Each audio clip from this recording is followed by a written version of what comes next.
Welcome to a special one-off episode of Rebels Without a Pod. We're calling it Sunday Matinee.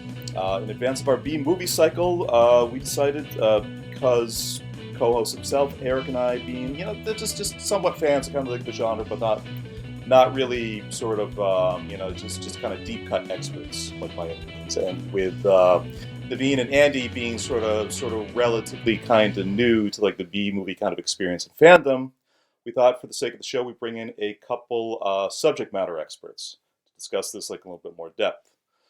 So joining us this afternoon, we have my brother by the same mother, Tim. Hi. And his buddy Rubba, two B-movie senpais, if you will. It's the first time I've ever been referred to as that, but I can't disagree with it. Sweet. Gentlemen, thank you both for joining. Yeah, thank you. So kicking off first, how did the two of you meet originally? It was a bit after college, right? So I went to college with somebody that he grew up with, and we first met at a New Year's Eve party. I think it was in like 2006 to 2007. Mm-hmm. It was at his friend's Jeff's apartment in Providence that our mutual friend was living at too, and that's the day we met. Right. Now, what was the first conversation on B movies, or do you remember what was the? I actually think I remember talking to you about B movies at one point. Yeah. I think I remember we went out to like brunch or something the next day. I think I remember somehow it came up and we were talking about it. I was like, oh, this guy seems like he knows his stuff. Yeah, I mean, I don't remember specifically. I remember being pretty tired the next day, and I think we walked to like 7-Eleven at like 3 a.m. to get some stuff. Yeah. But like, I remember like there was a lot of people I didn't know at that party, so I talked to a lot of different people that night. Yeah. But the one I do remember specifically was later on at Mike's wedding. We were chatting at the wedding, and then you like literally for some reason had like a VHS movie in your car. Yes. You're like, here, do you want this? And you just gave me a movie. Well, you know what it was? It was because we had hung out at his. They had some party over the summer. It was some engagement party. I think you were there, and I think I mentioned this movie to you. Oh, I've never heard of this. Do you remember specifically what the movie Arcade. was? Yep, it Arcade. was. I think you still. I'm pretty sure you still have that. I 100% still have that VHS copy in my collection. Can you fill in Arcade a little bit of the detail? What year it was in it? Well, it was definitely an '80s movie. I mean, you never watched it, did you? I did not end up watching it. No, but it was like I want to say early '90s, maybe late '80s. It was I think. Full Moon Productions. Yeah, sure. And Seth Green maybe was in it. Like it was one of those. It was somebody. They got sucked into this video game world. Yeah, and there's these super '80s kind of graphics. Yeah, that's why I think it was more like early '90s with like VR, right? When everything was like Lawnmower Man era. Right. So every couple months, I get a text message from my brother, and the text message is always some version of, "Oh, I was hanging out with Rubba last night. We had such a great time. We watched Basket Case Part 7. You can only get your hands on it in Lithuania." But he knew a guy who knew a guy. So B movies in like the years since then, they've always been kind of like a core part of your friend. Well, yeah. Well, that was kind of so it kind of evolved from there. So what we started. I mean, I was really in the years after that. I was really into riff tracks. If people don't know that was kind of a spin-off of Mystery Science Theater 3000. Well, it was in more of a digital form. So you could like buy MP3s of them making fun of like a blockbuster movie, and you would sync that up with the actual like DVD of the movie, and you just kind of watch it that way. But as time went on, it got really popular, and then they started doing like live shows in movie theaters. I thought, oh hey, Rubba here would love to go to that, so I started inviting him to those. And then I believe actually the first time I met you was Tim invited me to go with, I believe it was I think it was Santa Claus Conquers the Martian. Santa Claus Conquers the Martian is actually the first time we met each other. I don't remember which one because I've been to so many, but that definitely would have been on the list of ones that I've seen. So that's what we kind of started off doing. Then then he was eventually like, hey, well, why don't you come over and hang out sometime? I was like, yeah, sure. So I went out there and we mostly just kind of it seems like we exclusively did riff tracks for a while. Yeah, because you had so many. Because I had a subscription to it. You had the collection, and there were so many different ones to watch that I hadn't seen, and also it was a matter of just like convenience, where it was like a lot of my movies I had on Blu-ray. You didn't have a Blu-ray player, so it was just easier to just like watch the stuff that you had whenever I came to visit you. You'd come visit me, and we would watch something that I had. It was kind of like a give and take there. Yeah, kind of a disclaimer, too. With the riff track, they started off doing blockbuster movies, but eventually, as they grew, they would just they would buy like it was more and more rights. public domain, cheap rights or public domain. Would get, So it was like it was more kind of regular B movies that they were kind of riffing on. That's what we would usually end up watching at this place. It wasn't necessarily the blockbuster ones with the MP3 playing along. Now for Eric and I, like a core part of our friendship, particularly for the time that we were living in Boston, right down from the street each other, was as you said, watching riff tracks, watching the original sort of Mystery Science theater shows. When MST was sort of kind of brought back through crowdfunding, they actually did a live performance tour that when I was living in New York, Eric and I took the train up to Yale University to College Street to watch. That was a truly that was quite a unique experience because they couldn't actually get the train to stop at College Park. So Eric and I had to jump off the back of a moving train to actually sort of get. See, I mean, just Northeast Amtrak infrastructure is exactly as its reputation suggests. But what's kind of interesting is at least from what I've heard from my brother is that you've kind of moved away from the B movies with the built-in commentaries more and more. I just started to realize it just felt like it was more fun just to kind of watch the movie on someone talking over it. We could kind of come up with our own jokes, Mm-hmm. And not only that, but it's just that we were hanging out, rather frequently, and there were only so many things that Riff Tracks were putting out. Yeah, and there was so much stuff out there that I had in my own collection that I was like, I think you'd really enjoy this. Mm-hmm. And so it just kind of kept like, well, the distance between the riff tracks got greater and greater because there was just so much of a world out there that we could watch without it. What you say is part of that. I would imagine having like a very sizable collection like that. These things kind of as these collections sort of build out, you may have stuff that's more original, that's more kind of niche, that's more even a little bit more kind of weirdo necessarily than something like Mystery Science Theater would. Yeah, exactly. Yeah, for sure. Yeah, we don't have to wait let's wait for this movie to get a riff track. It's like I'd rather just get it and watch it. And the rabbit hole can be very deep. Yeah, absolutely. So it's like I had a pretty extensive, kind of VHS and DVD collection at one point, and him, of course, he's much more technologically, advanced than I am, and he was just getting all the stuff digitally, endless amount of options to watch. Sure. So whenever we hang, and not only that, but he has like a subscription to a bunch of these kind of indie horror movie distributors. You kind of restore these old movies, and so every month he'll get a bunch, and I believe Eric is into a couple of those, but what are some like the big ones that you mess with? You mean like company wise? Yeah. So like there's a company that's based here in Connecticut called Vinegar Syndrome, and they started off as actually just restoring old like porno flicks, and they kind of expanded from there because they had this. There's only so much money in that, basically. Sure. And so they were restoring all these old movies that would have been lost to time, but they realized that there's a lot of crossover with people who also wanted like the B movies, the action movies, or they would get like film reels, like they would have these like storage units that they would get, and they found all these movies, and it was more, so they just expanded from there. And so they could do like the restorations from like the film originals rather than copies of copies of copies. Correct. That's how these things. So they have these movies from the 70s and 80s that they've rather than let them. Vinegar Syndrome is actually like a literal thing that can happen to film where it starts to degrade and it starts to smell like vinegar, which is how it gets its name. I had assumed when he said it was a porn thing, but go on. Yeah. Nope. It's a film when it deteriorates, if it's not stored properly, etc. So they have an archive here in Connecticut.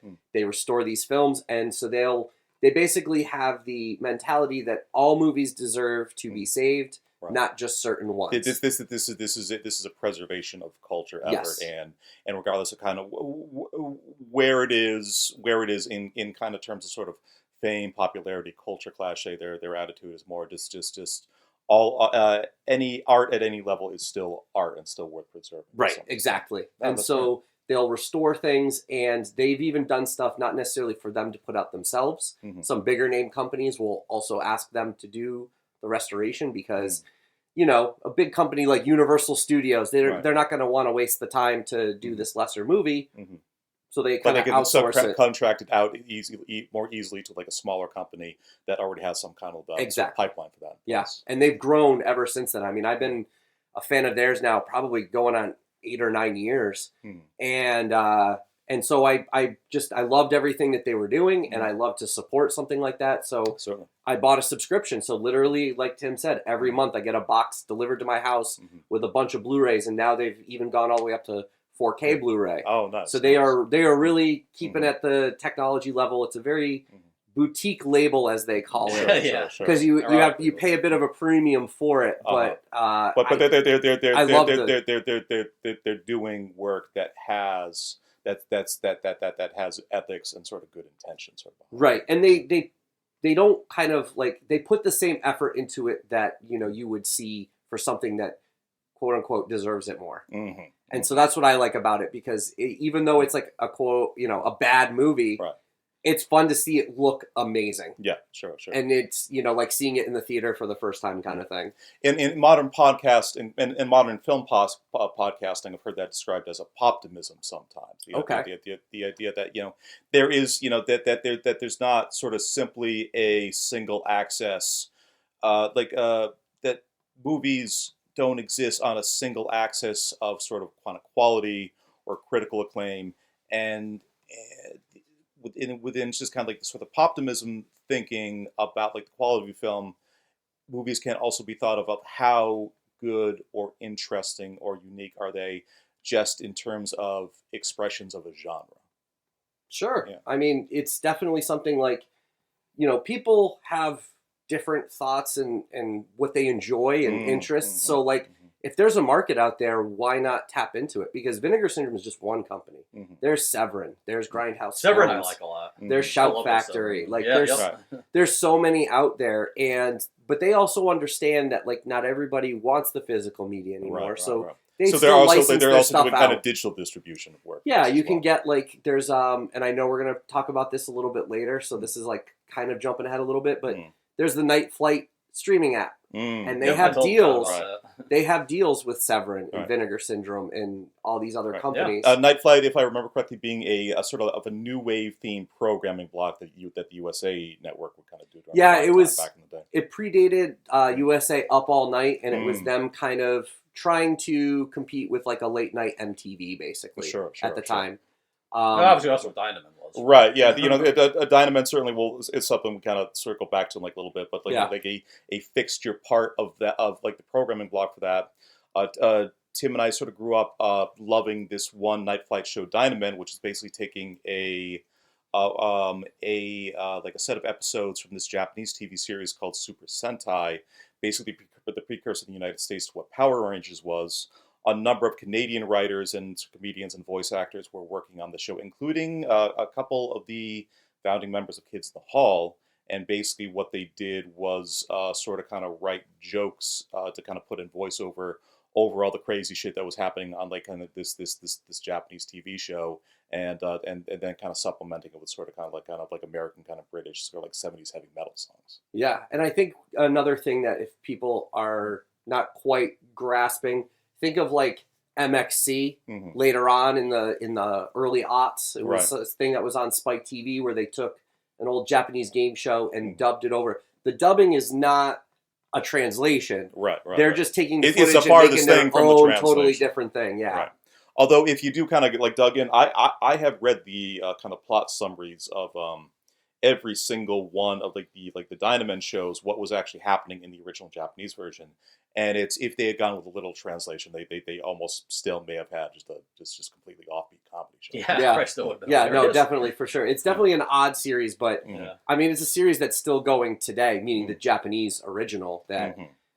Just like how you keep seeing new Power Rangers every year, it's that same Super Sentai. They just take the footage, shoot new stuff, and go with it. The Super Sentai show itself, I believe, is in its 50th or 49th season running kind of in Japan. That sounds right. It started in the 70s, so that definitely sounds like it would math out. Right. Yeah, it looks pretty goofy. So let's go on to kind of like some like the big pictures here before we get into the two of you have brought three very interesting sort of B movie recommendations. Wait, hold on. Before we get into, I just kind of want to go into our history a little bit more. I feel like there's a little bit more to tell in that regard.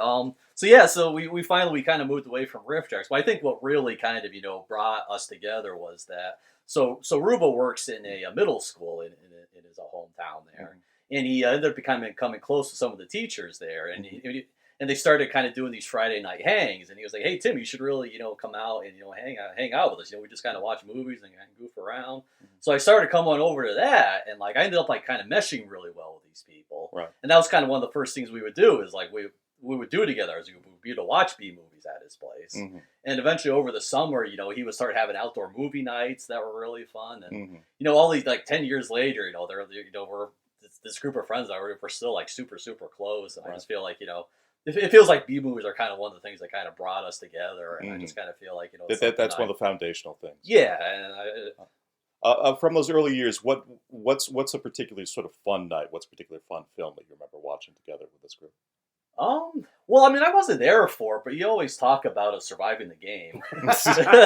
I missed that, unfortunately. Surviving the game. 50 Cent? Ice-T. Ice-T. Yeah, okay, Ice-T. This is a 90s movie. It's basically Most Dangerous Game, hunting people hunting people. Right. They pay a homeless man to go out to this wilderness area, and he's hunted by these rich people, and it's Ice-T, but he fights back. Oh, okay. And that was one of the first times when I first got my projector to start doing movies outdoors. We did that one, and we always say we're going to circle back and revisit it, and it's just like trying to get everybody together again. It's always obviously we don't do it as much as we used to. And then, but it's also like you'll get these 3 people, but then these 2 can't make it. So it's like we've never done it because we've never really truly gotten like the band back together yet. Right, so right. What was that movie with Tina Crapper? That was License to Drive. Yeah, I think the whole crew was there for that. Yeah, that was a good one. That was with the 2 Corys. Corey I was going to say, Feldman. is that a Corey's movie? Yes. On top of it? He fails his driver's test, but doesn't tell anybody, and then he needs to drive somewhere, and it becomes a whole thing. But that and Rad. I think we watched Rad during COVID. So Rad is something we may have to cover during the B movie cycle. Just by virtue of it's being my co-host Andy from his childhood, Rad is possibly his favorite film.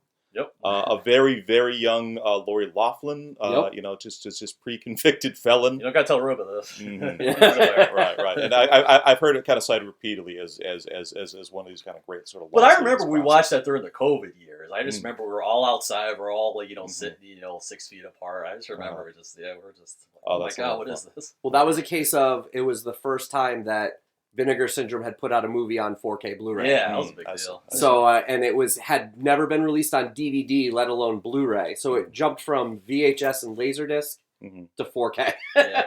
Big jump. Nice. So one more thing about history. So basically, we don't really have those. Obviously, we don't get together literally every Friday anymore. But usually when our group kind of gets together, almost always afterwards, Rubba and I will always go back to his place. We'll watch a couple movies. So. Like your Lithuanian Basket Case 7. Yeah. And then we'll kind of have nights where it's just the 2 of us. We'll watch 3 or 4 movies in a row. Right. So that's kind of how our friendship has evolved over there. Very cool. That's it. That's all I got to say. All right.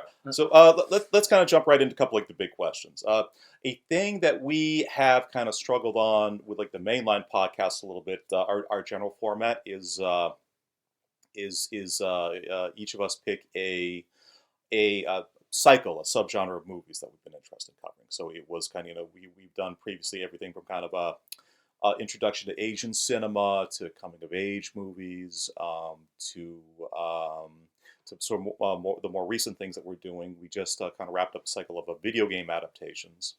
And coming up, we have unconventional superheroes, neo-noir, which is noir movies made after 1980, and then we're wrapping it up on sort of B movies after that.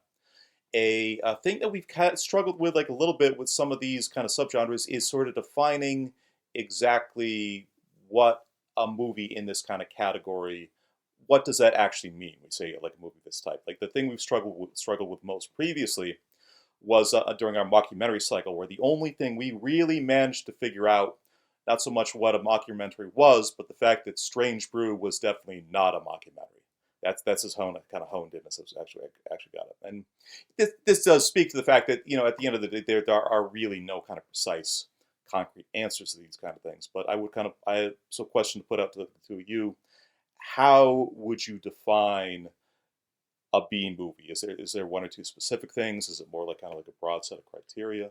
I just want to we were just the movies we were talking about before, like Rad and The License to Drive. I think those are funny just because they're kind of like a product of their time. Just because they're 80s and they're extremely 70s. So I think that's kind of, I mean, I don't know. Would you consider that to be a B movie like Rad or License to Drive?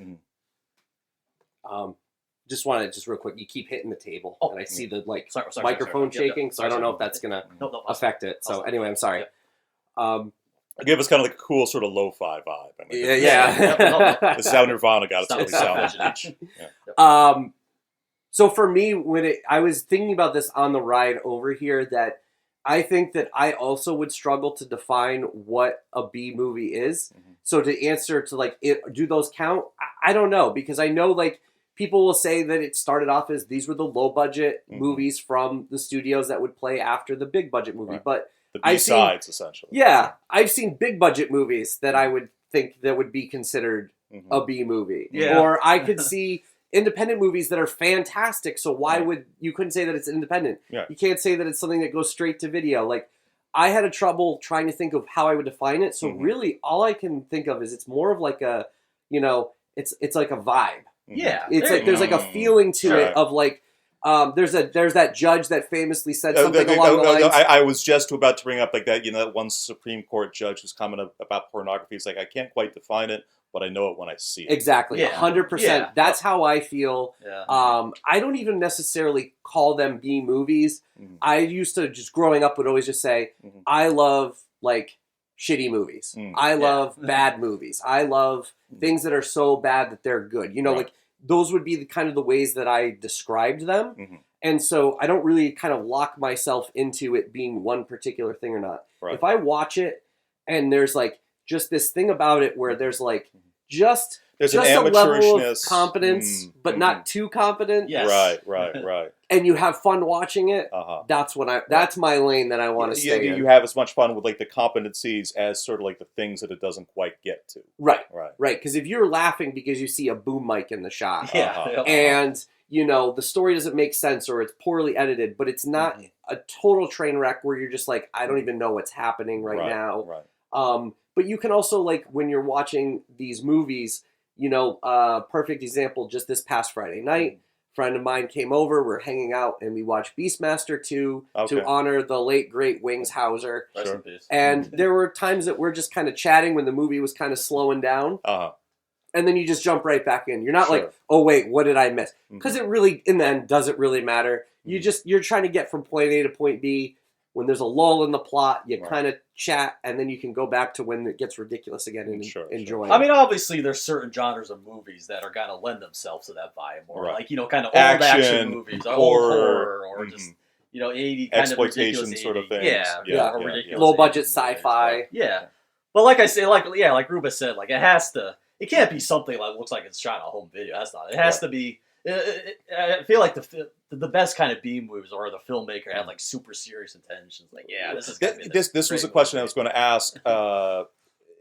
Can a B type movie, in at least like the ways we're describing now, can that be made intentionally? Can somebody? 100%. Oh, absolutely, definitely. I mean, like Trauma. We've seen that. Trauma Studios is a perfect example. And those are usually pretty fun. So I don't have a problem with it being, purposely, cheesy like that. There's the famous like Grindhouse with Robert Rodriguez and Quentin Tarantino, Snakes on a Plane. Those made for sci-fi movies, 9 times out of 10 were intentionally made. The Sharknadoes of the world, the Birdemics of the world. They're all made like that. Well, Birdemic, I'm not so sure about that one. But I think it's also a lot more fun when it seems like the filmmaker had serious intentions. And things just kind of slipped out as kind of derail. Yeah. This is something we have kind of discussed like on the podcast a bit, but it is interesting to think about when you write a book or compose a piece of music or build some furniture. Those are largely sort of either completely solitary exercises, or you're doing something with the help of bandmates or an editor or whatever else. Movies are kind of unique among kind of human culture and art because they are so collaborative like efforts, and when you have even like the simplest and most low budget films can have dozens and dozens of people working on it, huge amounts of kind of like revenue sort of going into like the production of the thing. The fact that these are such kind of compositional efforts, I think, kind of makes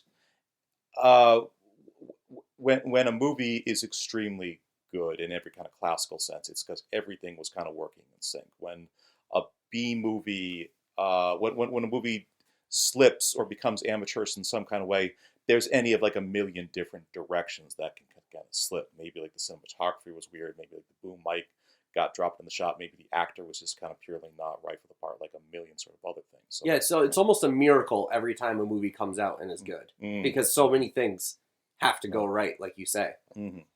Well, here, I'm just kind of throwing the. What would be the difference between like a B movie or like a bad movie, but a bad movie that kind of has, you know, those typical things that a B movie would have, like, you know, low budget or boom mics coming down? I mean, what would you say the difference? Those both kind of sound like B movies. Yeah. Well, I mean, the reason I'm questioning this is once in a while we'll put something on that's like a B movie, but we don't end up like enjoying it. Like, well, what do you think would the criteria for that be? So why? It's still going to be a B movie. It's just not one we've enjoyed. Just not enjoy. Yeah. Well, I'm just trying to think of what would it be slipped somehow over that invisible line into no, this is just bad. I'm just wondering. Do we have a definition for? Is it just because it's boring? Yeah, there's a whole thing. If something is made too competently to be so bad it's good, or it can just be so bad. If it's slow and boring, nothing exciting is happening. The acting is bad, but not in a way comedic way. Yeah. There's just like it takes a miracle to make a movie good. It's still just as much of a miracle that it's so bad that it's good. I can actually think of an example off the top of my head. I remember one time in the Barn Palace, you brought a DVD. It was like this Chuck Norris movie. It was like he was like this vampire hunter or something. Demon hunter. Hellbound. Yeah. We looked at. We were so excited. We're like, dude, this is a movie that could have so easily just been called Chuck Norris Punches a Demon. Yes. So we're all excited about it. It just, I mean, it was just kind of slow and like there wasn't really much, you know, supernatural. Everything on its face should be like, this is the most entertaining thing I've ever seen. Right. And it's just a bummer when you have like a lot of times when you have where it becomes like the hook is barely a part of the movie. Sure. And it just becomes a lot of exposition. Yeah. When you have just Chuck Norris hanging out and talking to other people, that's not what we're buying a Chuck Norris movie for. A good B movie definitely has to have some energy to it. You have to be really into it. Yeah. And when you have kind of like those films that are kind of composed in a way where they had either so little money or ambition to kind of really even kind of just sort of like pay off like the promise that like the poster itself like actually makes. When we have those things where it's a film with Chuck Norris called Demon Hunter, but it's mostly just him and like a couple other people sitting in the kitchen talking. That's clearly they didn't know how to make how to kind of like make a movie with like a lot of those scenes, or they just didn't particularly want to or couldn't afford it. Yeah, or in this particular case, it was a studio was on its dying days and was running out of money, and I believe it was the last movie that they ever produced. So again, it's weird that we have standards for something that we're looking. It's like we're looking for like a bad movie, but we're also looking for a bad movie with certain standards. It gets kind of confusing. It can really be quite the wormhole when you sort of go into it. Like you said, you recognize and love the thing when you actually see it, but when you try to like articulate it in any kind of way like that it becomes a rabbit hole. Yeah. So sort of moving on to like the next question here. Looking at my Letterboxd account that I have on my phone, I have about 80, 90 movies that I've kind of bookmarked over the years that on my watch list that I intend on checking out at one point. I took a quick flip through them the other day. Nothing I would even kind of really categorize as a B movie. Movies these are movies that I either had phenomenal reviews or I just heard in some other kind of way sort of wholeheartedly recommended. Big picture question. Again, there's probably no real way to answer this, but why watch a B movie over something more polished, more confident at whatever budgetary level that we're talking about? I think it's just fun. You know, I love, just kind of when something really ridiculous or cheesy happens. I love the two of us will just bust out laughing, and then we'll kind of point out what happened, and we just. I don't know. They're just fun, especially with a group. Sure. Especially with a group, just kind of pointing out the dumb stuff that's going on, but.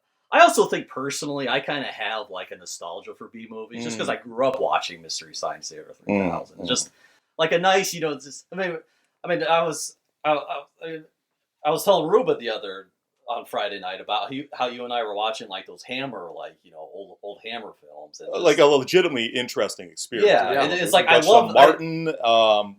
What were the other ones that we did? The seven golden vampires. Yeah.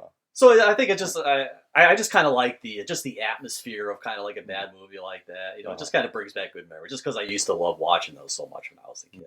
I could even genuinely enjoy them on my own. You know. Sure. So for me, it definitely there is a component of growing up watching these movies. I grew up watching like a lot of the like action movies and stuff. You know, like most kids of the '80s, anything that dealt with ninjas or karate was awesome. Yeah. So like when we had Showtime as a kid growing up. We didn't have HBO, so Showtime was like, you know, a tier or two down. Sure. So the stuff that they played, it wasn't usually the prestige thing that we're running on. So, and I'd go through, we got TV Guide, I'd go through every day, and then if there was something like, oh, American Ninja 3 is on at 3 in the morning, I'm setting my VCR, yeah, you know, there you go. that kind of thing. And when I watched it as, you know, a 9-year-old, I wasn't like, oh, this is so bad it's good.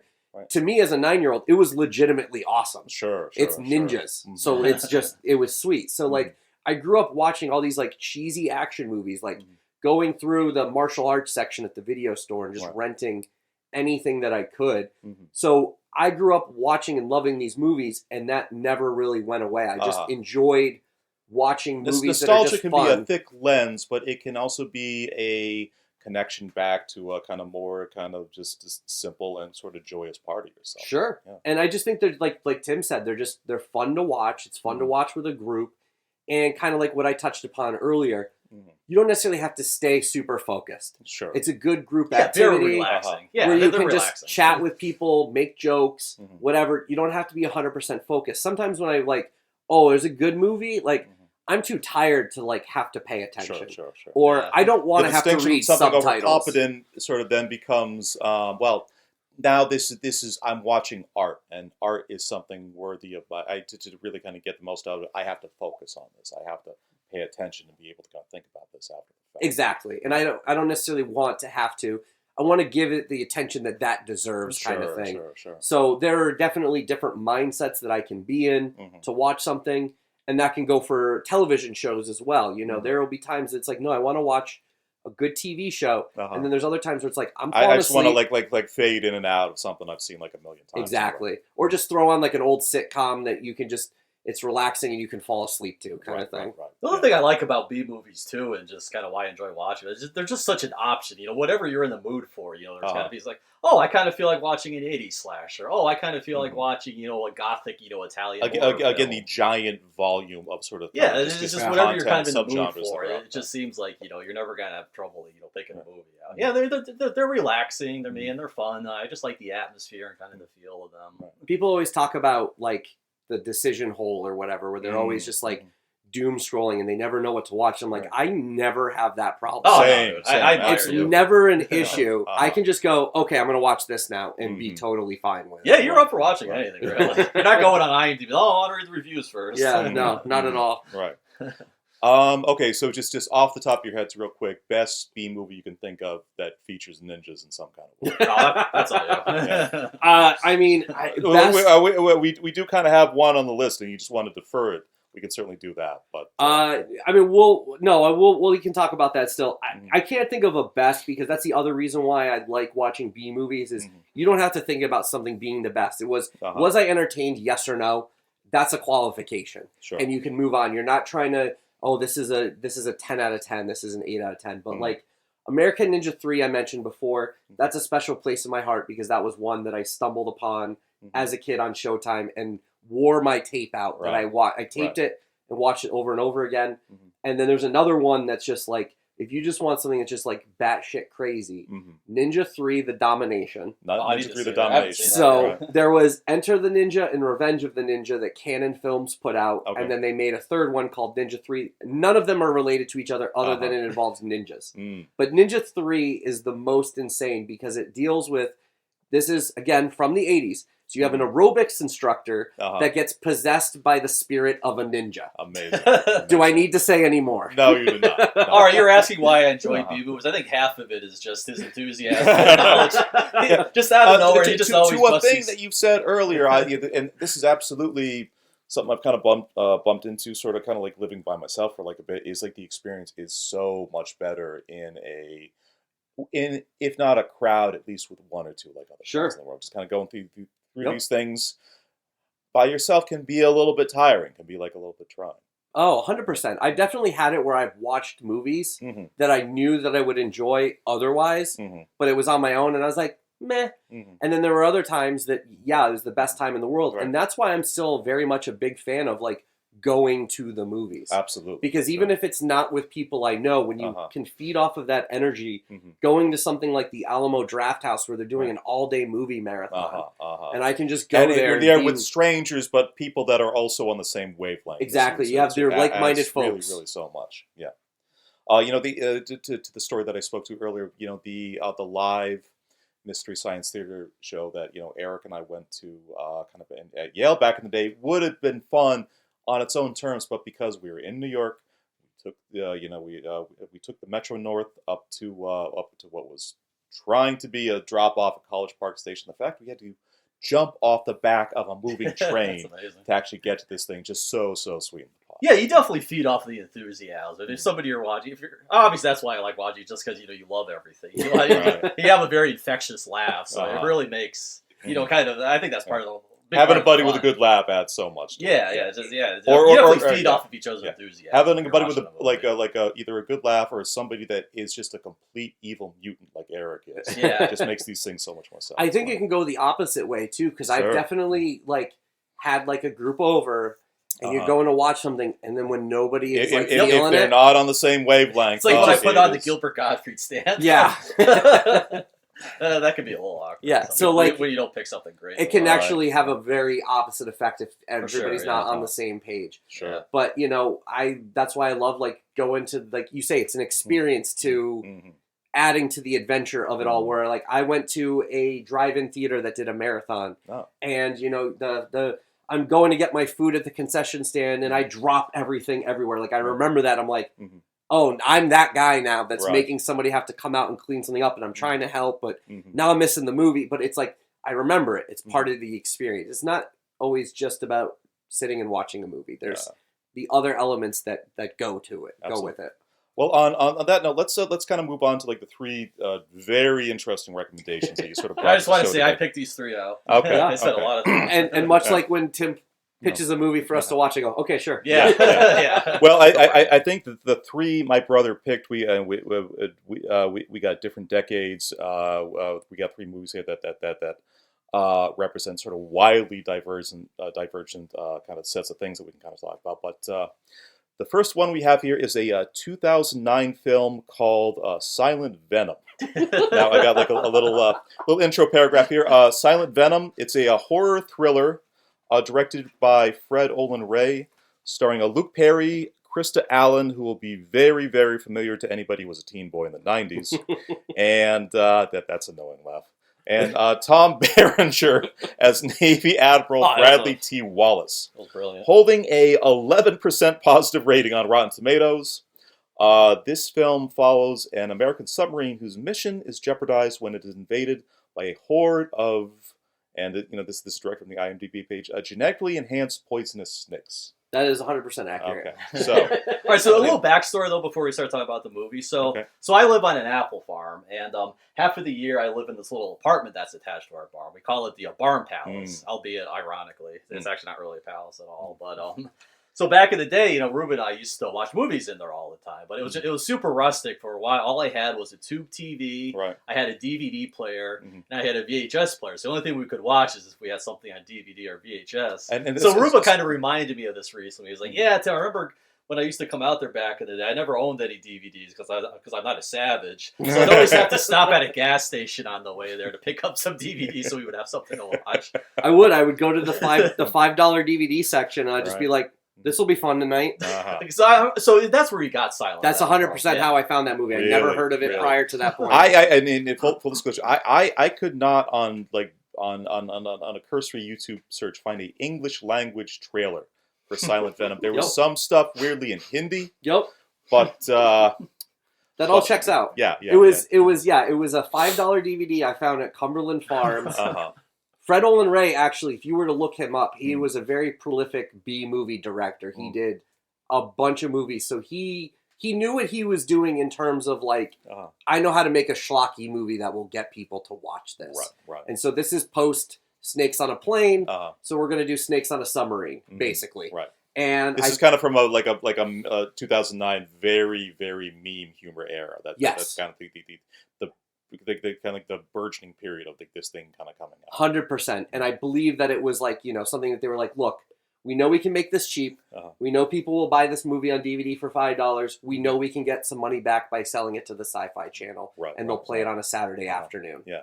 The voodoo economics of just how some of these things kind of get made and actually do make money, right? Probably should be like the subject of some more research and its own podcast. Oh, and there's so many different ways, because then you have Uwe Boll, who made House of the Dead and Alone in the Dark. He made all those. Rain, He was able to make all of those because he was German and made them in Germany, where the government on the auspices of a very, very extreme tax credit. Exactly, the government basically paid for it, so he didn't have to make any money at the box office. The movie was already paid for, and so that was the whole basis of his career. Right. So yeah, there's all these weird, depending on what movie it is, what production is, where they shot it, whatever the case may be.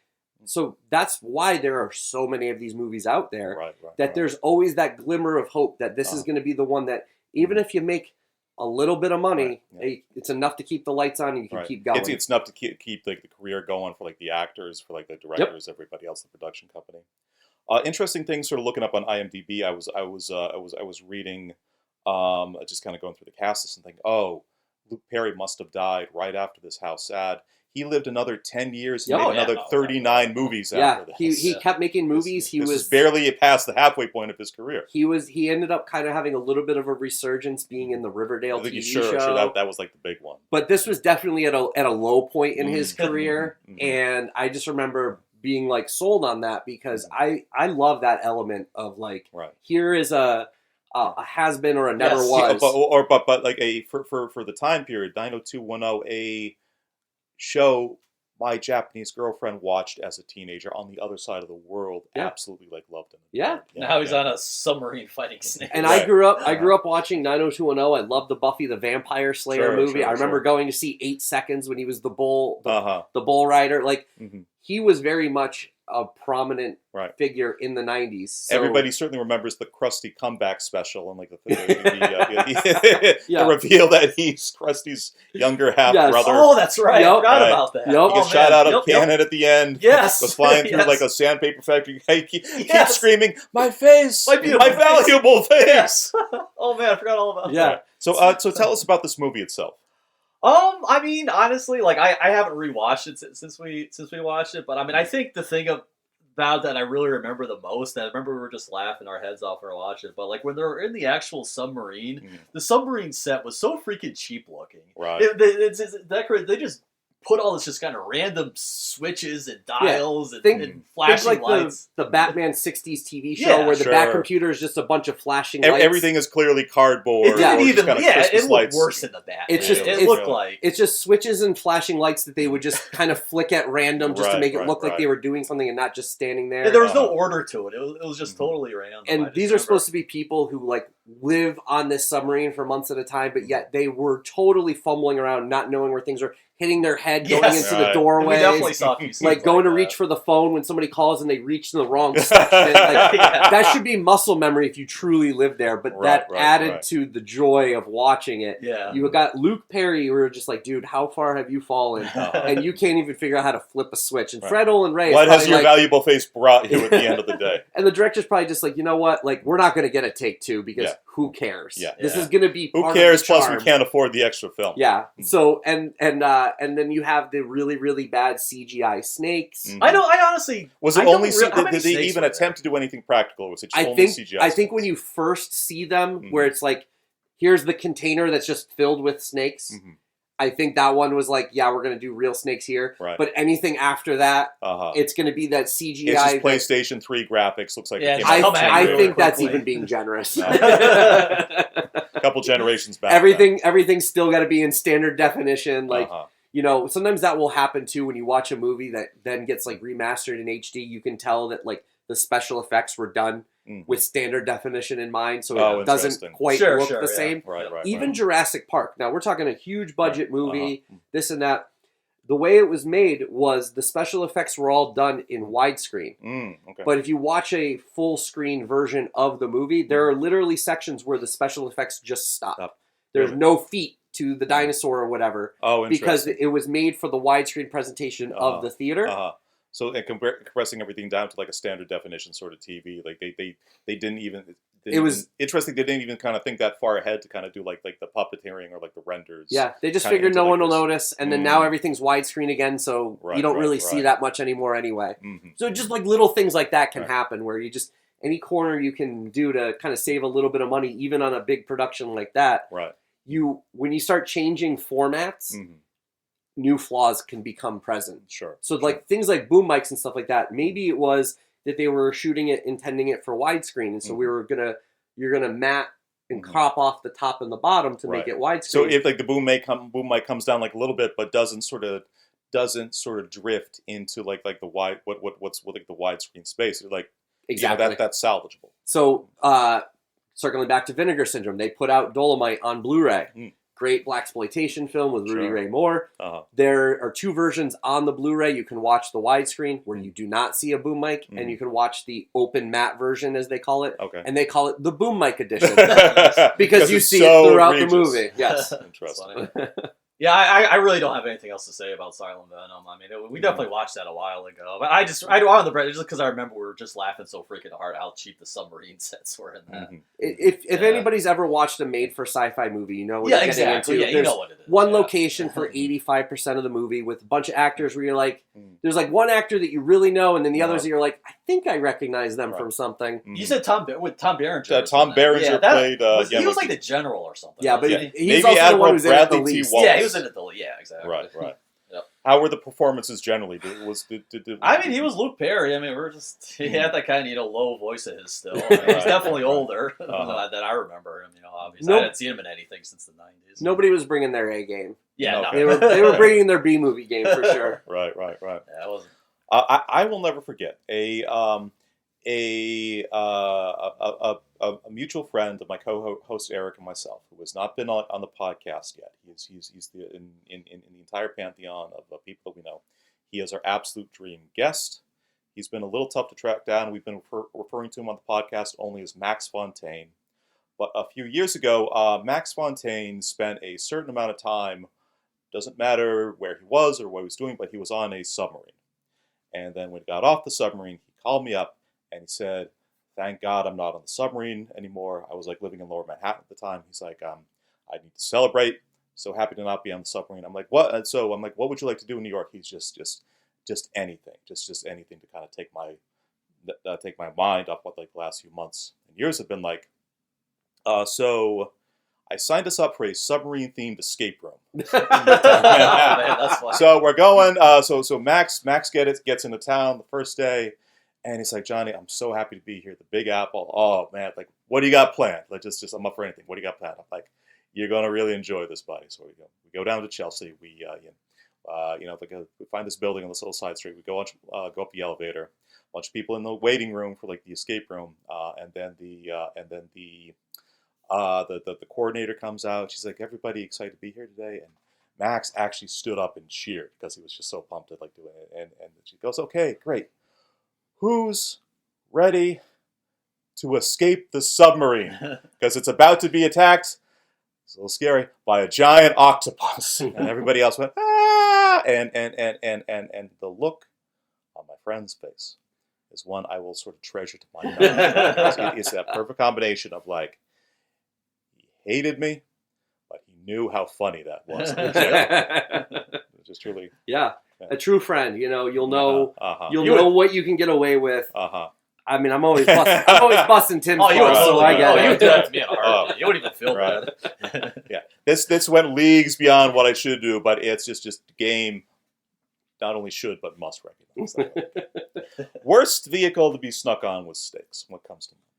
I feel like a submarine, I wouldn't want to be stuck on, period. So when you add snakes, that's truly no escaping. Right. Like planes. Yeah. I mean, there's snakes on a plane. Planes are square footage at least. Yeah. You can definitely move around a little bit more on a plane. Yeah, I guess. So I think that, Fred Olen Ray was onto something. He came up with the scarier, even though he didn't have the budget. Right. He came up with the scarier premise. It's an iteration on what's already a pretty good premise. Yeah, exactly. Because if you're in a car or a bus, whatever, you throw it out the window. Right. You have access to outside world. Right. Whereas in a plane and a submarine, you're very stuck. Confined spaces. You can't open a window. Right. True. I had hot air balloon personally, just because again, you do have kind of escape vectors, but they're not the most practical. But what would concern me most is the limited square footage. Sure. Yeah. Yeah, because even trying to just grab that thing to throw it, you don't have a lot of strategic moving. Right. On a plane, you can sort of maneuver your way around the plane, kind of staying out of the snake's way the entire time. When you have a very sort of small space, enclosed space like that, it's something you deal with or don't deal with. Yeah. Lock it in a bathroom. Mm-hmm. All right, let's move on to the second one we have here. This is Infra-Man from 1975. Infra-Man, or literally Chinese Superman in the original Cantonese, is a 1975 martial arts superhero movie by Hua Shan, based on a Japanese tokusatsu franchise. I'm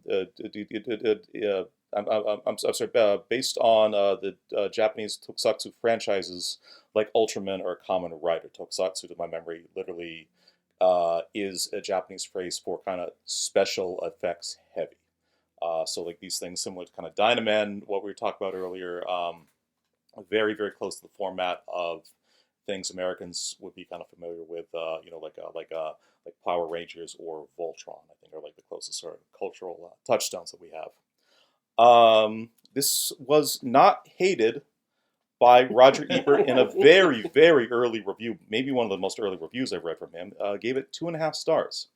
It's a bit of a critical review, but he does write at the end, when they stop making movies like Infra-Man, a little light will go out in the world. Right.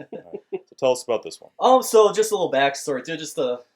So this is one. I mean, we've watched B movies at just so many occasions. I don't know. I used to just kind of remembering the scene in my head. But I remember I used to house it at a place down the road from here, and Rubba and I mean, it was over the winter, so I wasn't really working, as much on the farm as I usually do. So we used to have B movie nights there all the time. Oh, sorry. Yeah.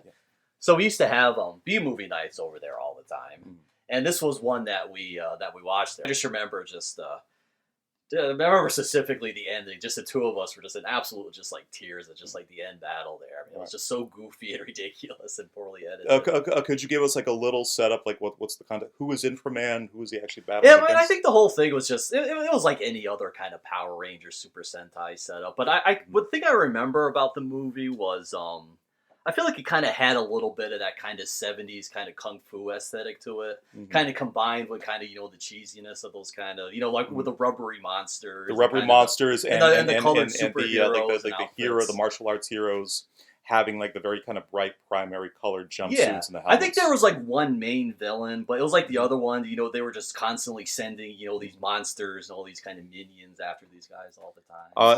According to Wikipedia, the main monster is in some translations referred to as a princess dragon model. Yeah, that was it. Yep. Yeah, that sounds amazing. Yeah. So once again, like Silent Venom, this one is my fault that we watched it. So I discovered it specifically because of the fact that it was the Shaw brothers, who were it was a very famous studio that made a bunch of kung fu movies. Out of Hong Kong. Sort of famous or well-regarded ones? Yes, yeah, those are the ones that whenever the Wu-Tang Clan is always talking about, the 36 chambers and stuff like that, it's all reference to Shaw Brothers that's stuff. from earlier Shaw Brothers. Yeah. Interesting. So they were this prolific studio that made these, we're always making different kung fu movies. And they decided that they wanted to try to get in on that whole this burgeoning 70s genre of these giant monsters coming out of Japan. Yes. And most of any sort of it would sort of be talking to a Japanese citizen. This is a industry that is sometimes a little bit famous for kind of doing more sort of low budget kind of cheesily made knockoffs, so sort of like original Japanese creations. So this is not a Japanese production at all. It is a Hong Kong production, and it was them trying to tap into that type of market, and they knew that they could sell it in the States to be able to Sure. to get some money back because we were buying It all this was stuff bright, that was going strange, colorful, but Hong Kong being a more sort of international sort of location, they Yes. probably had an easier time adapting it maybe a bit more to kind of Western audiences, and they also would have probably a bit, just Japan tends to make movies for the Japanese. Hong Kong, even back in the day, had a little bit more kind of global sensibility. Right. And so that's exactly what this was, and that's why I was like immediately intrigued when I had discovered it. Mm-hmm. Had recently come out on Blu-ray at the time. And that's exactly what it was, where I was just like, this is going to be a more kung fu version versus like when you watch Power Rangers and it's just kind of like the choreography isn't, trying to be anything special. Whereas this one it's a children's weekly TV show versus a professionally like a feature production. Correct. Right. And there's even like an early appearance from Bruce. I don't know if it's Bruce Lee, L.I., where he was one of those ones that would always do like the knockoff, like Bruce Lee movies, trying to make you think you were seeing a new Bruce Lee movie. Oh, interesting. It's referred to as Bruce-ploitation. And he has an early... Bruce Lee, I'm seeing in the cast this here. Yeah, so there's an early role of him in that movie as well. So wait, was that his real name, or was that just kind of like a... I'm not his biographer. I don't know. I mean, I don't know. I don't know if that was literally his real name. Or I don't think his name was actually Bruce. I'm going to just go with that. Yeah. Yes. Yeah. But it was like there was multiple ones. There was L.E., L.E.I., L.I. There were all these actors that would say their name. Oh, so this is something several actors would do. Oh, this was for decades. This was a thing. Okay, I didn't know that. Because Bruce Lee had died, so they kept making these movies. So anyway, to circle back, originally born Wong Kin Lung. Yeah, apparently. So not Bruce then. Yeah, not Bruce. So that was another thing that stood out to me when I was trying to find movies to watch to show to Tim. Where I was like, okay, it's like kind of like I talk about this a lot with another friend of mine, where it's like if this checks a lot of boxes, this is what I'm going to watch, and the boxes could be any number of things. That it's just like, oh, this has a knockoff actor? Check. This has somebody who's a has-been? Check. Right. This has multiple names depending on which version you're watching? If there's a lot of connective tissue to kind of like... And Rubba definitely has my algorithm. He knows right. He'll usually text me, hey, Tim, I just put up a movie that I think you're really going to like. He definitely knows what I'm into. So he kind of saw that, I'm sure. Looking through the Wikipedia summary of like the plot, these couple sentences jump out to me. Once Infra-Man destroys the princess's various monsters, she decides to steal the professor's blueprints of Infra-Man in hopes of discovering his weakness. Meanwhile, the Thunder introduces Thunderball Fists, gloves capable of destroying any substance known to man, as well as covering up Infra-Man's weakness. Yep. It's basically a video game. You fight all the bosses until you get to the end boss. Right. And that is a format that's not only just kind of worked for years and years in Japan, but actually kind of predates modern any form of modern video game. Did anybody ever get big in that, or was there like a big robot battle at the end, like there usually is? Because it's just like anything. It's like you. I'm kind of blanking on. You get that superpower, and you got to. Yeah, then you grow up. Yeah, then you fight the big monster. Right. But it's in so many kind of like movies now are sort of being made with some kind of obvious kind of video game sort of inspiration, like in like the back of its head. But if you sort of look at kind of early '80s era Nintendo games, you have like a franchise like Mega Man, which is very, very kind of strongly kind of drawn from like these tokusatsu sort of like films. Every time that you kind of come into like you fight your way through the stage, you get to like the robot kind of end stage boss, and just like these movies, if you watch the original like animations, every robot boss will do like a kung fu pose before like the two you actually start fighting, like when you walk in. Yeah, it's no coincidence, that's for sure. Mm-hmm. All right, so just one last kind of like thing I remember about the movie. I just remember at kind of there's this really, really long drawn out scene at the end there where he's just fighting wave after wave of like these minions and these monsters all coming at him. I just remember there was just one shot. He had like these rocket boots, and it obviously there was no connection to the scene whatsoever. But like the rocket boots, they would be showing up, but they'd be going like sideways. Okay. But whenever that shot would show, he'd be going sideways. And the next shot, he'd be landing a punch on something. It's like this one shot never really connected to and anything else kinetically that was happening. Yeah, it was just this one shot of his rocket boots going off, but every time it was always him doing something different. Oh, that's fantastic. I just remember where this laughing. So we're doing B movies and unconventional superheroes in the upcoming cycle that we have in the mainline pod. I'm actually very seriously considering this movie for either kind of one or the other. It's definitely entertaining. Yeah, I definitely highly recommend it because it's a B movie in the sense of like, you have the low budgetness and the silly monsters and stuff like that, but like there's still like they were trying to make like a legit like kung fu movie had this other had these newer kind of special effects driven Japanese style like aesthetics. Yep. Yeah, definitely. I remember it's just like just losing our minds at that one. That's definitely a memorable one. So let's move on to like the final film on these recommendations here, and I had a lot of notes on this. So just bear with me for just like a minute as I kind of read through everything, and we'll sort of kind of get to your thoughts after that. But this is Chuck Norris's 1985 Invasion U.S.A. This is former CIA agent Matt Hunter. Amazing, classic 80s name.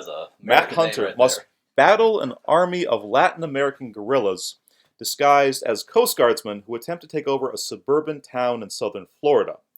Paul Anastasio, writing for the New Washington Post. Invasion U.S.A. might actually be a fun in a campy way if it were not so dourly exploitative. Norris is an actor whose most evocative facial expression is his beard. To supplement that, Letterboxd reviewer Todd, curly brackets Todd, writes, come for the action, stay to watch Chuck Norris smile at an armadillo. All right. And, so that was other reviewers, and then Chuck Norris himself was interviewed about this movie many years later, and I just want to read you like a couple select quotes like out of this interview. These are all things verbatim that he said. The movie is not meant to scare people, but to make us aware of a potential problem. We're trying to make a statement here that this is about the people of the United States. Some sequences were a little too much. You see, when you're making a movie, it takes over 5 months. Not until you bring it down to an hour and a half do you see just what you've done. This was too much, unfortunately. There are tanks firing.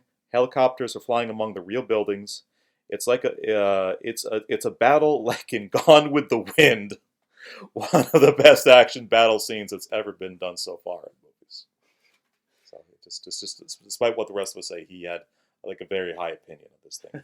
So I also have a very high opinion of this movie. All right, so tell us about Invasion U.S.A. So this is one we watched at your house, I think. Yeah, so sure Invasion U.S.A. is one that has a very like iconic cover you'd always see at the video store. Yeah. It's one of those you see. I've never seen this movie. Couldn't tell you the title. I recognize the cover instantly. Yeah. Chuck Norris standing there with an Uzi in each hand. Red Dawn had come out, I think, the year prior, where it was about so this Russians is a real invading. Period about sort of kind of just kind of Red Scare, communist invasion. 100%. Yeah. The Cold War is strong, and so this is trying to kind of do along those lines of like, be careful because they could come at any point and take over, and only one man can save us. We don't need a whole army. We just need one man, just like in real life. And but the thing that makes Action USA stand out the most to me, and why I wanted to watch this one with Tim when we watched it, is the town that they shot it in was going to be demolished. The entire town. Yes. They were going to make it an airport parking lot or runway or something along those lines. So it was going to be demolished, and the studio found this out. Right. The same one I mentioned earlier, Cannon Films. That Cannon Films, very, very famously, this is something we can kind of circle back to at the end, but like kind of very famously sort of purveyors of sort of kind of like B-movie kind of genre schlock like this. So when we talked about Hellbound earlier with Chuck Norris fighting demons, this was like, that was their final movie as they were in their dying days as a studio. But so they were very good at what they did in terms of trying to make something appear bigger than it actually was with the budgets that they gave. So they found out this town was going to be demolished, and they said, hey, can we have access to it first? A real town, southern Florida, like on the coast. So they have this actual town with houses, malls, office buildings, and they were told that because it's getting demolished, you can do whatever you want.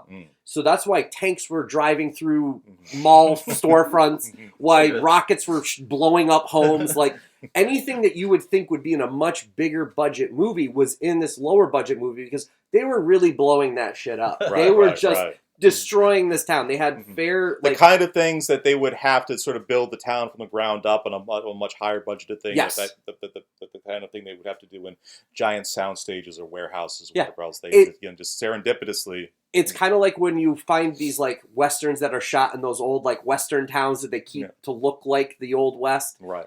But now you can also blow it up. Yeah. And so that's what made this one stand out so much to me because they're fighting in office buildings and malls, as I mentioned. They can do whatever they want on this minor budget. And is it noticeable kind of watching this for like having in your head this is going to be some low budget schlocky? Does like the freedom that they had kind of jump off the screen at you? Yeah, because like a lot of times when you watch a movie where they have to have like a lower budget and they want to blow something up, it becomes very clear, especially now in the days of HD, that it was just a model. Or it was some sort of like special effect. It cuts over like this is a thing on a big table that they kind of filled like a bunch of like products. Whereas now you can avoid that disconnect from reality, even though that's not really what we're going for with these kinds of movies. But it's kind of nice once in a while when you can enjoy that and just be like, wow, that tank really crashed through that storefront window. Like they really drove the tank down the street of this town that has cars and homes and it's like the scenes with the mall. All the shit from the mall was still there. Yeah, they're running. It's not like the stores were cleared out. Everything was still kind of there, like it was. You know, you have that famous mall that was in LA that you see in a bunch of movies, like Terminator 2 and stuff like that. Like that mall was used so often because the owner knew they could make so much money, allowing like studios to make movies there. The Cameron films, I think maybe Blues Brothers was the same. Yeah, there's a bunch of them. Last Action Hero. The list goes on and on. Unfortunately, the mall's no longer there, like most malls. But that's still, you had to have some money behind it to go there. Sure. And Canon didn't have that kind of money, nor did they want to spend that kind of money. If they were going to spend that kind of money, it would go to the star. So the Chuck Norris and the Arnold Schwarzeneggers and the to a lesser Sylvester degree, the Dolph Stallone. Lundgrens. Yes. And so it kind of gives it this like, it almost elevates it to become like, oh, this is almost a big budget movie when you watch that. But it still has that sensibility of, this is ridiculous. And circling back once again, Vinegar Syndrome recently put it out on 4K Blu-ray. Oh, did they? I didn't realize that. Yeah, Did you get it? Oh, of course. Oh, dude. Part of the subscription. Let's watch that over the summer. Let's watch that shit. So, and any particular sort of like outside like the special effects and like the fact that they were able to do something relatively realistic, anything to say about like kind of like any like weirdness out of like the acting or like the individual scenes or? I mean, you have the guy, I think his name is Richard Lynch, who is like the main villain, and he's very like iconic in terms of like being a character actor as a villain because he himself is a burn victim, like in real life. So his face is all like kind of scarred up and whatever. So he always plays a great villain because he looks menacing right away. And so he just has this presence to him. Whenever you see him on screen, you're like, this is a bad dude, and I can't wait to watch him die, kind of thing. You know what I mean? Like when you're watching those action movies from the 80s. The thing that the best character actors are usually able to like evoke. Yeah, exactly. He's not half-assing it. He's not, phoning it in. He's giving the performance of a lifetime for a B-movie villain. And Chuck Norris is Chuck Norris. And he smiles at an armadillo. Yes. And it's the 80s, so you got those the 80s scores that go along with these movies. It has all those ingredients of just like, this is something that it deserved its shelf space at the video store in the 80s kind of thing. So if you're into any one of those elements, it's like a super easy movie to recommend, and that's like peak Canon to me. Canon films, they made all these low budget movies. When was the last Canon film? This thing. I want to say 94. Also, that's actually quite a bit sort of further out than that. Yes. No. Like I said, this was like when I say peak, I mean like this is when they were really hitting their stride and like they were just doing hit after hit after hit. Like Ninja 3: The Domination. They have all these movies. They're famous for the American Ninja movies. They did like Over the Top with Sylvester Stallone, the arm wrestling movie. Right. Yeah, the truck driver. You know, Breakin' 2, Electric Boogaloo. You know, some of the Jean-Claude Van Damme movies like Cyborg, and they actually did Bloodsport, which I mean, one of the best a broken clock is right twice a day. Like The canon movie that kind of jumps out for me, and one of the first, it's just because like thinking back when you're young, there is like a period in your life where you just want to watch a movie, and you don't have the wherewithal to sort of be discerning about it. You're just like, there's a movie is on. I'm going to watch it and just sort of kind of take it in for what it is. One of the first moments of my young life where I realized movies could be bad, and especially movies could be disappointing, was opening weekend going to a matinee at the local theater to see the canon film production of Masters of the Universe. We watched that one too. Starring Dolph Lundgren and Frank Langella, Courtney Cox in like a very young in a very young role, and the Meg truly, Foster. Meg Foster, as Evil Lynn. Just one and the principal from Back to the Future. Yep. The only thing, so the Master of the Universe He-Man cartoon set in this sort of far off kind of it's a bit sci-fi, it's a bit kind of fantasy, but it's supposed to be kind of set off in like this far away kind of colorful alien planet. Geniuses that you can maybe say they were at canon films. In the first 5 minutes, He-Man and his companions and all the villains fall through these interdimensional portals, and 95% of the film is just set in nighttime suburban Burbank. Yep. The whole time I'm sitting there, I'm like, why are they just in California? Why are they just walking around what to me looked like sort of just West Hartford? Where is Orko? Because we had all the action figures. Where are all these? A cartoon I loved and was obsessed with, and I'm like, this is just dark and violent and very, very stupid. And I think it's I won't say I left that theater like a man that day. You gained your critical thinking. In a way, that hour and a half probably aged me about 10 years. So I remember when that movie came out too, and I was disappointed, but because much like Dolph Lundgren being in the Punisher movie, you're like, okay, this isn't really what I expected. Right. But we had no other choice if you wanted to watch a He-Man movie or a Punisher movie. Yes. Like, you kind of just took what you had because you had no other option. Absolutely. And so when you started having something like Teenage Mutant Ninja Turtles come out, and it's good. And it's good, but also authentic. Yeah, so material. Now you're like, okay. Now studios sort of follow IP blueprints almost to a fault, one could say. But it's a thing for me of still, even kind of when you're talking sort of like your mediocre kind of modern superhero movies, particularly like the MCU stuff, even when it's not great, what the younger generation does not understand about 80s kids is we grew up with shit like the He-Man movie, or in like Ninja Turtles 2, which was really great otherwise, bringing out two monsters that at the end you think are going to be Bebop and Rocksteady, but no, brand new voiceless Toka and Razor, who are dispatched in about 20 seconds each. Well, Masters of the Universe did the same thing. There was a lot of new characters in that too. Tons, you were looking for Orko, and instead they had Grimly or something. A tiny dwarf who was But and again, all that is in the end, we can look back as through the lens of an adult. Right. That was their attempt to try to sell new toys. To sell new toys, and but also we have no idea how to make a live action Orko look like fucking anything. Yeah, 100%. So it's like they're trying to sell us something, but we still wanted the other thing first. Right. And it was kind of a misguided on the suits. Sure. Other famous examples of that, certainly when they made the 94 Super Mario Brothers movie, that mostly made a dystopian sci-fi film that was largely based on Blade Runner, and that was so bad and so traumatizing Nintendo, they didn't try making another movie for another 30 years. 2 years ago. So that definitely, that happened a lot where I questioned all the time, like, who are they making this movie for? Because you're pissing off the fans because you change it so much. And then you spent the money on a license that the other people don't care about. Right. So you have, like, Double Dragon was another one where, like, oh, now they have these special amulets and they do this. And it's like, what does this have to do with the video game? Like, you're totally changing it to the point where it's video unrecognizable. game adaptations were particularly egregious. We just covered the 96 Jean-Claude Van Damme and Raul Julia Street Fighter movie on the podcast. Saw that opening night. I had legitimately. I had not seen, because like these things had such wretched reputations back in the day.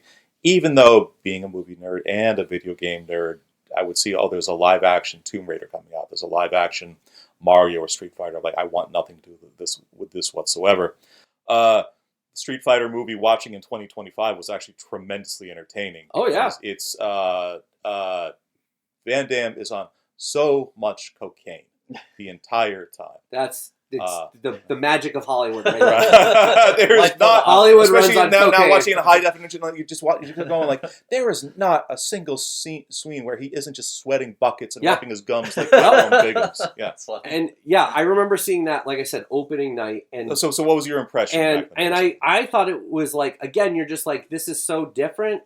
But I was again like, look, I get to see Van Damme. I know he's not an American. He plays an American in every movie, but he's got that he has a giant accent. American flag, Yeah. Clearly temporary tattoo. Yeah. But I was like, I still had fun as a kid watching. I didn't have like high standards as a child. Like I said, American Ninja 3 was one of my favorite movies. So like, if it could entertain me even back then, it was just more of like through a childlike wonder at that point versus now where I realize it's bad, but I can watch it despite that. I enjoyed it. But then it was one of those movies where, you know, you reflect back on it and you're like, yeah, I didn't like this. I didn't like this. And then Mortal Kombat comes out and is a better adaptation. It's like a better version of that. And so then you're like, incrementally sort of got better and better. So you stop watching the other. Right. But yeah, I was a huge Van Damme fan and I watched every one of his movies. So I had to go see that opening night. You know, you're on the bus at that following Monday. How was it? And I was like, it's not a good Street Fighter movie, but I was entertained. Yeah, you know? Yeah. Wasn't a Raul Julian? Wasn't it's it like his final acting performance? And he did it for like his kids or something. He did it for his kids. Yeah. He died 2 months before the movie even hit the theaters. I actually really recommend it. It was so goddamn entertaining. Yeah, I want to say you and I rented that when we were kids. I kind of remember. I would have remembered watching. Really? It may have just been like obviously watched it. And it has the same post-credit scene that Masters of the Universe has to tie it all together. Really? You know, I love to do that. Oh, you do. You're good at that. Yeah. So at the credits start rolling, both Masters of the Universe and Street Fighter, it's a very cliche trope that you will see in a bunch of other movies where there's a bunch of rubble showing where the villain was last seen, and then the hand shoots out. He's not dead. He's still alive. But you're watching that going, well, you know it's not going to be Raul Julia if they make a sequel, which they never did. I mean, they made other Street Fighter. They did, but that's neither here nor there. Is that literally the same year in Japan a Street Fighter anime film was put out. That's actually extremely kind of well regarded. I bought it on VHS as soon as it hit the U.S. Soundtrack by Korn and Silverchair. Oh my god! I'm not even joking. Alice in Chains. I gotta see that now. Yeah. So I bought the DVD when it came out, and all the music rights expired. So it now has the same score that it had in Japan, which was just like a score movie. So the only way that you could watch it with Korn and all that was the VHS.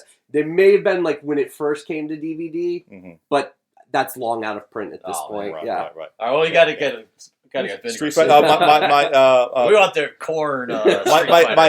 My nickname for like the Van Damme Street Fighter movie was Street Fighter 2 Electric Shadaloo. Yeah. That works. but God, just not just the Van Damme thing, which is crazy, and not just the Raul Julia performance, which is great, but everything about this movie is so weird. And so entertaining. It's Kylie Minogue plays Van Damme's right hand man. Ming-Na Wen, who went on to play voice Mulan and was in Agents ER of S.H.I.E.L.D. and Agents of S.H.I.E.L.D. Joy and Luck Club. The Mandalorian, an incredibly cool accomplished actress, was played Chun-Li. did her own stunts. She's really trying her best in it. And that's one of the most famous lines, I would say, in the movie is between her and M. Bison. Oh, what's that? To you, it was the worst day of your life. To me, it was just a Tuesday. That's pretty good. It's truly worth checking out. Yeah. I still feel like I've seen it at some point in my life.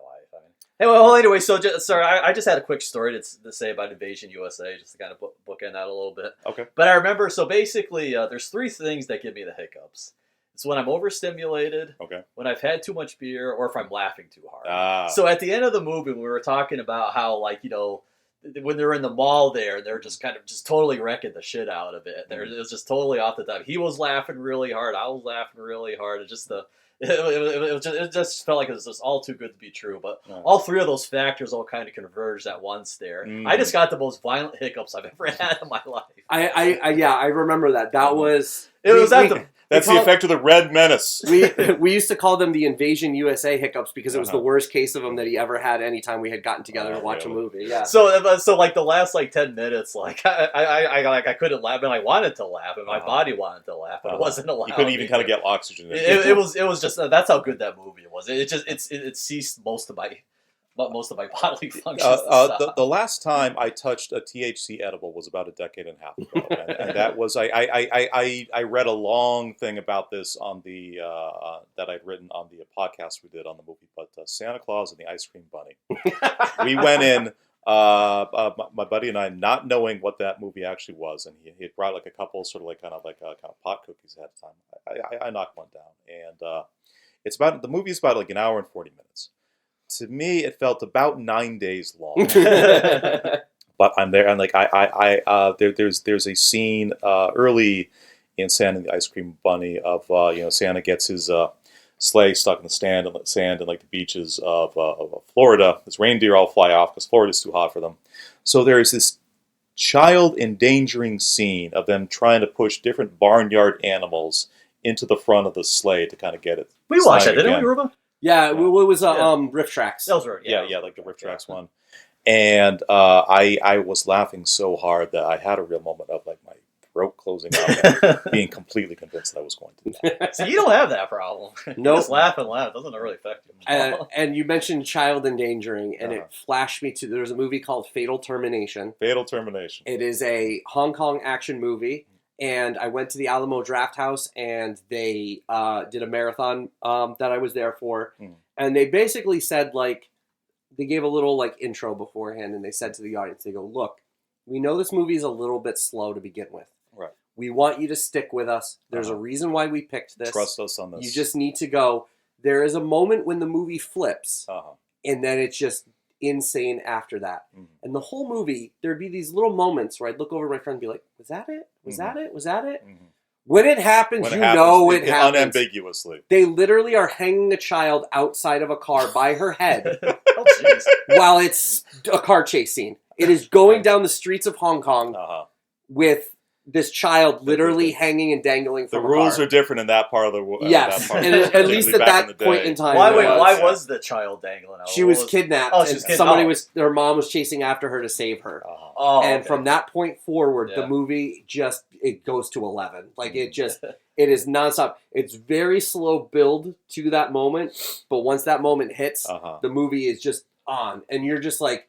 And again, we talk about that community element of when you're watching. When you have a room full of especially people... when people have sort of been forewarned and everybody is kind of on tenterhooks a bit, feeling, when's the thing going to happen? When's the thing going to happen? And then it happened, and everybody realizes it at the same moment. That is a magical time. Did you say Burial Ground was like that? Or like that really creepy kid?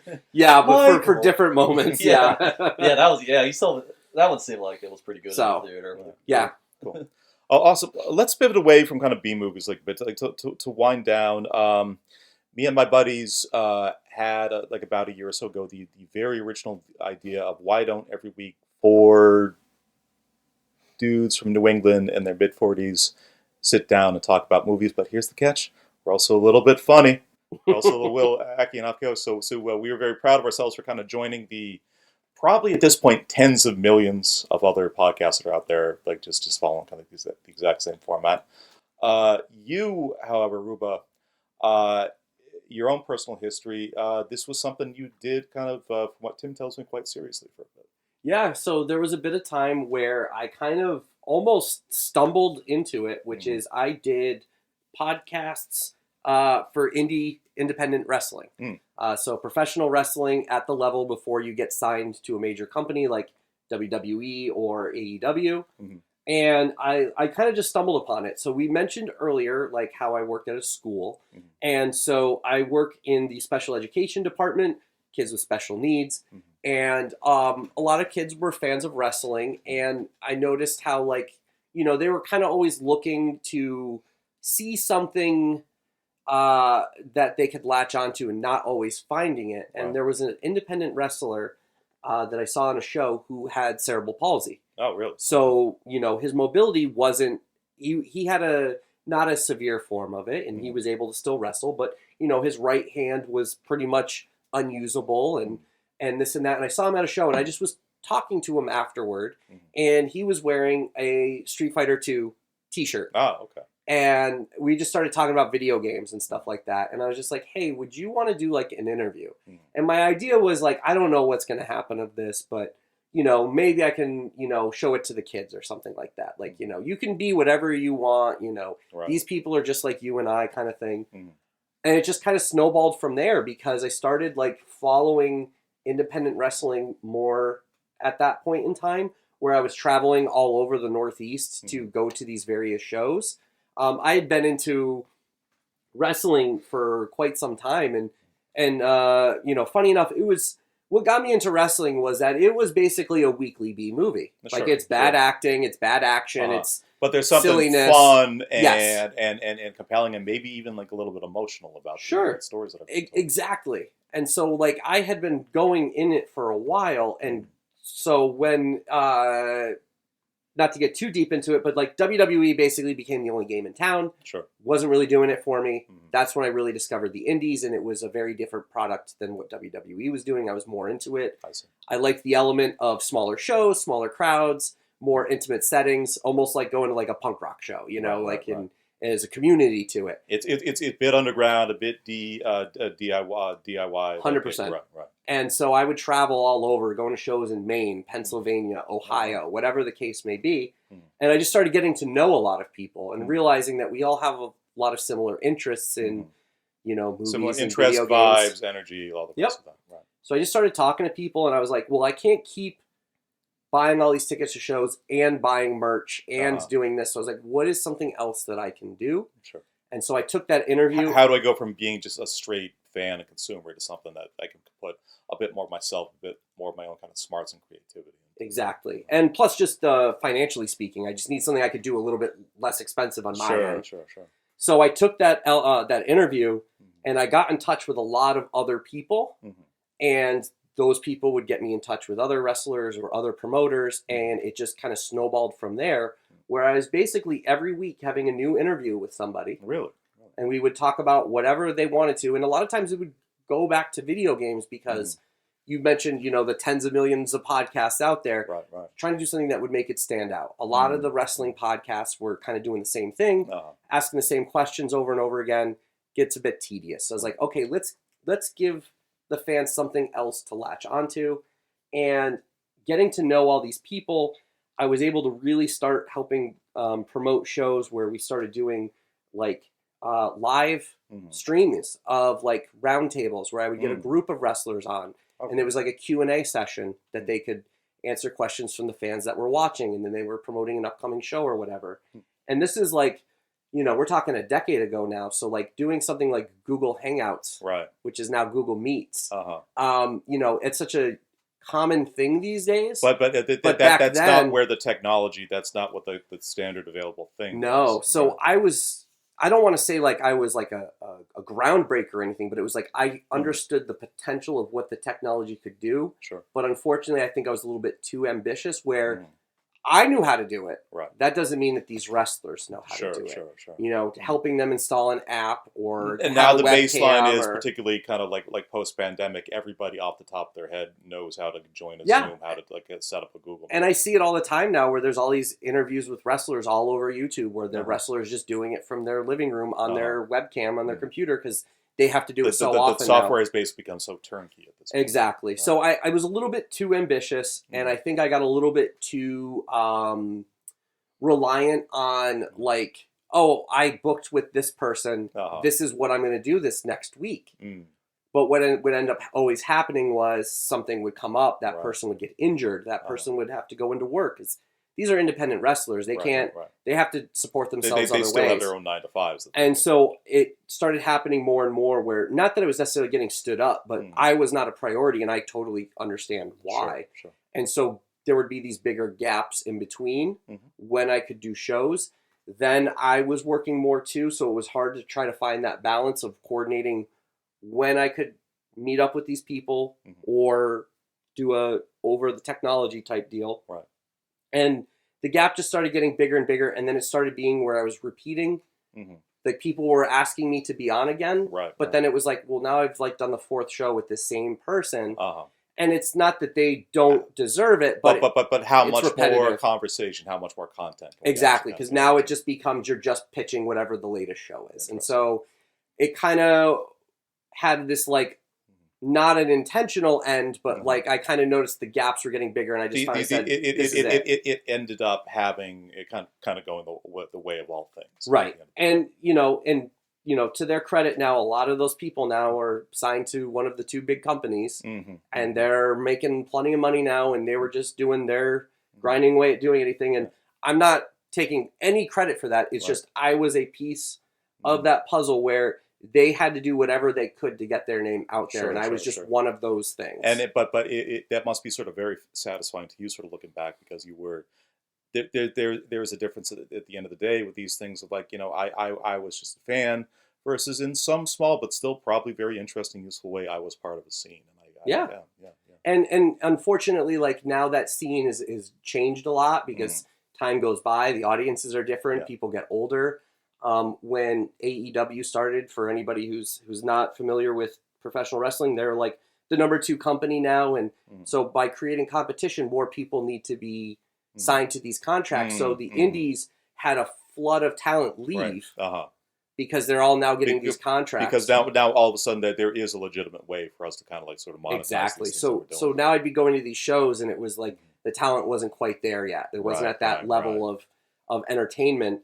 And so I kind of stopped going to shows, and so it was just a lot of points converging all at the same time. Of like it kind of had its logical conclusion. It had a beginning, a middle, and an end. Yep. Right. So it was a fun time. I'm glad I did it. I've made some good friends with it. The people that I still keep in touch with to this day.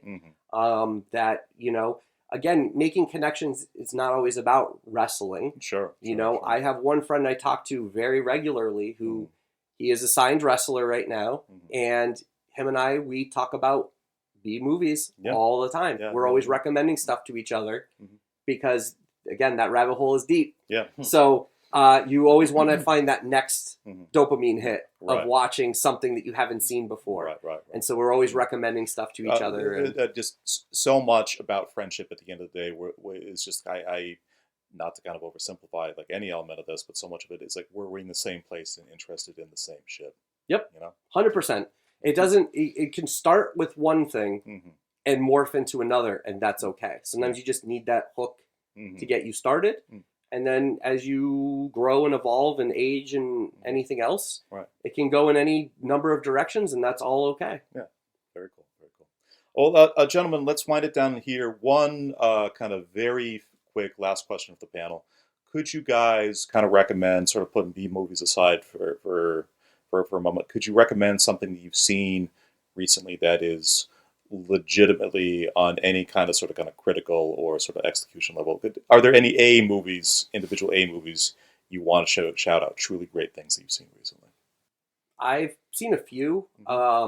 They do these like Mystery Monday screenings at theaters near me where you pay $5, you go on a Monday, you don't know what it is until the credits start rolling. Oh, interesting. Or not the credits, but you know what I mean. The movie starts playing. And it's always something that hasn't come out yet. And so it's gotten me to see things I may not have seen otherwise. They're running Gattaca again? Yeah, no. It's always something new. And so 2 movies that come to mind are The Order and September 5.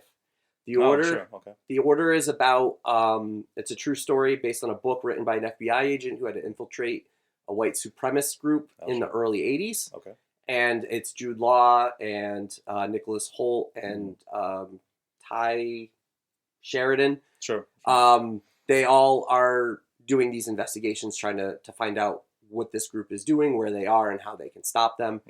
Very well done, very compelling movie. And then September 5 is about the hostage situation during the Munich Games for the Olympics. Oh, and through the perspective of like the sports journalists that were working there, because they were the only cameras that were there on site, and so the sports crew were the ones covering live. Not the most qualified to kind of like follow exactly, and it's done in a way where it looks like old footage while you're watching it, right? So they can splice to real footage, and it is more seamless between the newly shot footage and the old footage than if they were to just throw it in the middle of a movie arbitrarily. And I thought that one, a lot of tension, even though I knew how it all played out because it's a historical event. Both of them were. Right. Just the way they play out, lots of tension, lots of drama, well acted, just all around well done movies that I definitely would highly recommend both of those. And I know that I'm not totally sure about the order, but I know that September 5 is available on streaming now. Oh, very cool. Little brother, how about yourself? He's like, I don't watch good movies. No, I definitely do, but yeah, it's all stuff that I think people know about. I mean, I watch. That's sort of just even advocating something that like so a Nosferatu, you said. Yeah, I mean, maybe I'll just say that just because it'll get Rubba riled up. So I only saw Nosferatu recently, and so Rubba, over his December break from school, him and another friend of ours and his wife, they all went to see Nosferatu, and he texted me, he's like, oh my god, this movie is so bad, it's really over. You probably shouldn't see it. No.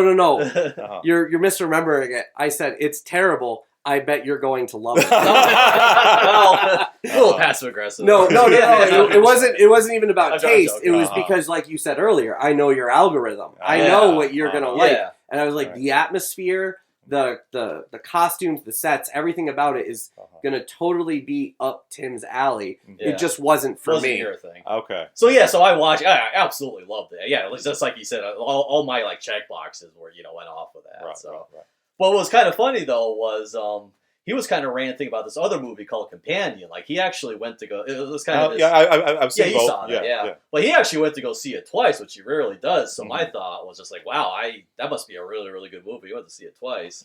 So I watched it, and I was just like, you know what? It was good, but I think I felt a little bit underwhelmed by it. I actually really liked Nosferatu more. Well, so when we hung out the other night, I told Rubba, I was like, so Rubba, I got some bad news for you. I like Nosferatu way more than Companion. Right. But that friendship over. Yeah. That's right. Everything has run its course. That could also be a situation of you like overhyping something in your own brain and like raising that's the expectations. What it was. Yeah. The only reason why I saw it twice was I had already bought my tickets to see it with a friend on Thursday, and it happened to be the Monday mystery movie. But I had already bought the tickets to go see it with somebody else, so I had to go see it. Oh, so that's why you went to go see it. Yeah. All right. It wasn't like on you a double were feature with Gattaca.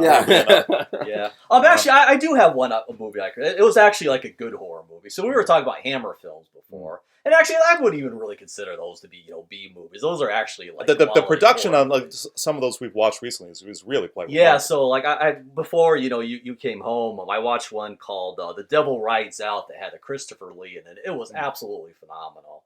It's just everything, just the really crushing atmosphere, just like really good special effects for at times, just like a great original story, like legitimately like scary, at the end. So it was Devil Rides Out. I want to say it was from like '68 or something. And one of the movies that you guys recently watched that was a Hammer film was also like Infra-Man, was a co-production with the Shaw Brothers. Yeah, the Seven Golden Vampires, which I truly love front to back. Yeah. So same idea. Shaw Brothers working with another studio to try adapting to make it to like a more international kind of market. Having just having a movie with Peter Cushing playing Van Helsing, trying to track down a vampire, but also kung fu monks.